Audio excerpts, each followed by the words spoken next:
It's like almost like everybody else. It was like love at first sight. I used to breed a lot of. Well, I've been breeding and keeping animals since '96.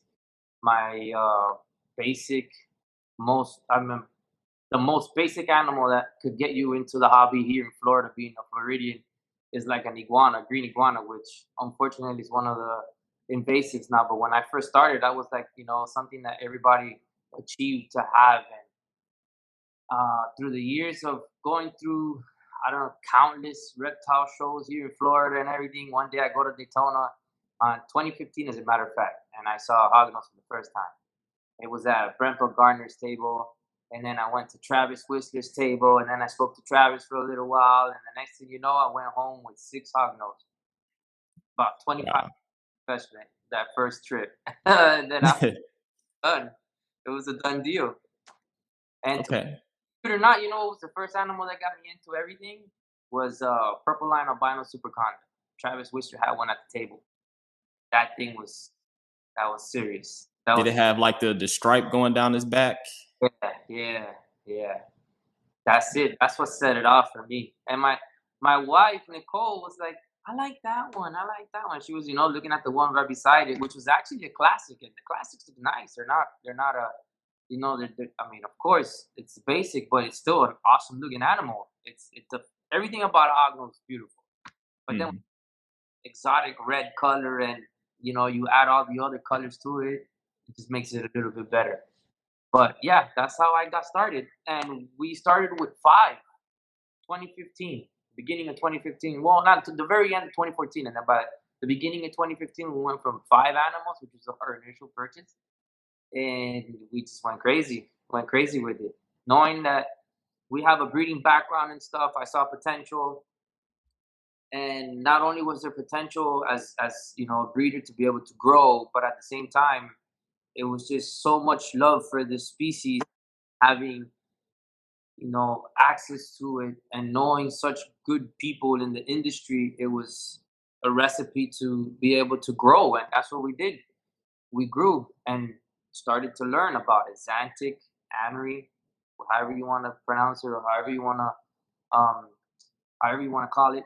Uh, we started getting into toffee. From purple line albinos, we went to Xantics, toffees.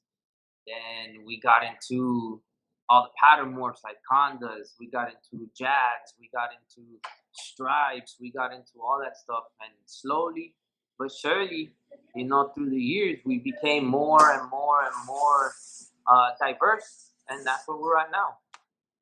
Okay. Yeah. But some people ask me, um, what makes a powerful collection? I get that question a lot. If you were to start off, what would you start off with? What would you start off? And to be honest with you, we started with high-end animals, but it wasn't because that's what we achieved for. That's just what caught our attention. Mhm. Knew about it. We knew how important it was to become diverse. That's where the power is, having a diverse collection. It's not about having 3,000 animals and having all high-end animals. It's having a diversity where you could plug this into that, make that, and then always setting up for the next goal, and adding another gene to this, and how did this one interact with that gene, like with the Arctic gene. When I first started the Arctic gene, it was like, whoa, that's a beautiful animal. But then a lot of people were having trouble identifying Arctic, so it was hard to sell, or not hard to sell, but market, because a lot of people don't notice the difference Uh-huh. an orange albino or an Arctic albino, and the price is 3 times the difference. So people were like, "Well, I don't get it." But then everybody wanted super Arctic, and they couldn't, get to that gene without having the Arctic because nobody wanted to go that route. And there's several different ways of doing it.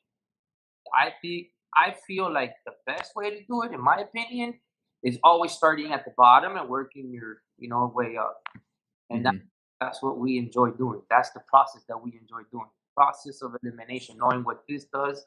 If it didn't do well, okay, well, we know not to mess with that one no more. Now we add this because of how it interacted with this gene, and that's kind of like how we got started. Just you know, Okay. singling every gene out, knowing how it works on itself, and then being able to put it to work with the stuff that we knew it would mess up. Okay. So do you think it's important to not only have like low, like you say, you started with high end snakes. Do you think it's important to have for sale like lower end morphs, like just like a normal or just an albino in terms of like selling? Well, there's that's kind of like that's a trick question in a way. It depends on the person, on the breeder. A lot of people don't feel like they want to waste their time with the lower end stuff because they feel like it's it's such a high demand that you would be able to move any animal. Personally, the way that I see it myself, and what I feel kind of sets me apart a little bit is that there is no hog nose too cheap or too expensive to produce. It's more of how can I make this animal better and better and better and better. And then when you make something better than what it was and continue to improve, you're always going to have people that are interested in it because they're going to want to improve in the same fashion that you did. So it's kind of like building blocks, Hmm. is kind of like putting it together to then later on you look back and you're like, whoa, in the last 3 years, I took this from here and now look how far it's gotten. I can't wait to put another gene into this, or I can't wait to go this direction now and take it, take a curve and see where it takes me and stuff like that. But yeah, definitely. Diversity is key. In my Hmm. Diversity is key. You don't want to be too heavily invested in all of the high end stuff because that doesn't necessarily mean if you plug in two high end animals that you're automatically going to produce high end animals. A lot of the high end animals don't really mesh well because you already have too many genes on this one.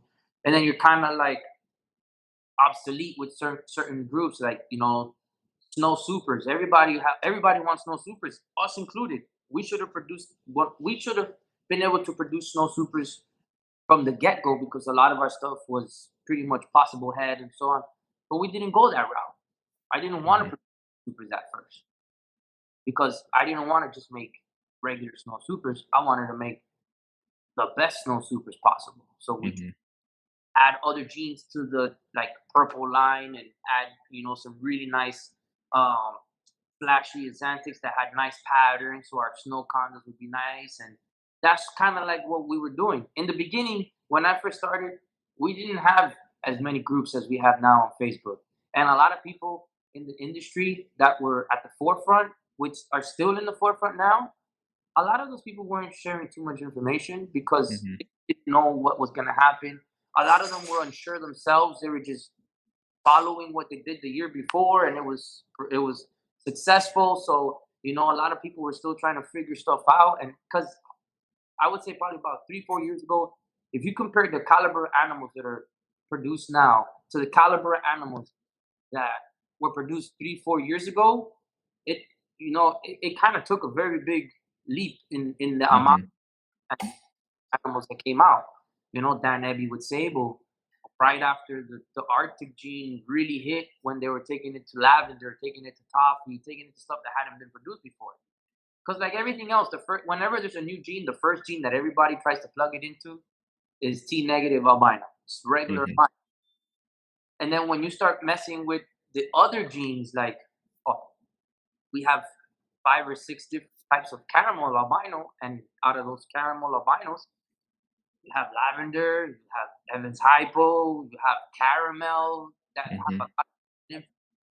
So when you take those things, you take those types of genes to those different types of caramel, you have a lot to work with. So in the last 3 4 years, I would say that Hognose took a huge turn and a lot of groundbreaking, I would say, combinations that have made Hognose even more addicting and Hmm.